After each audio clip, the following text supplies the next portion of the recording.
Ramai weh, serius ramai gila. Daripada dalam sampai keluar orang beratur. Tapi yang aku peliknya sampai kat sana, semua budak diam weh. Aku pun risau, rasa macam peliknya tempat ni. Mia, kau pernah dengar tak satu tempat ni? Famous sangat tau. Sebab bila orang hantar je anak dia yang istimewa tu, dia rated, elok je bercakap. Betul ke? Kau pernah pergi tak?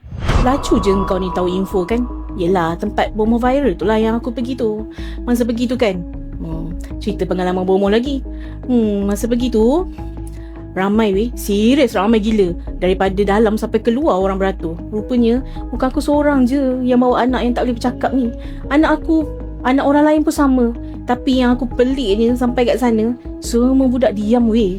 Aku pun risau, rasa macam peliknya tempat ni. Kenapa anak aku diam? Kenapa anak orang lain pun diam? Tahu kan karakter budak-budak special ni macam mana duduk tak diam kan? Aku pandang laki aku pun pandang aku. Tapi tak apalah, kita orang tunggu je. Tunggu, dah jumpa. Dia dah cakap kat aku macam ni, anak puan ni tak ada masalah pun, boleh je cakap. Lepas tu dia jual minyak kat aku.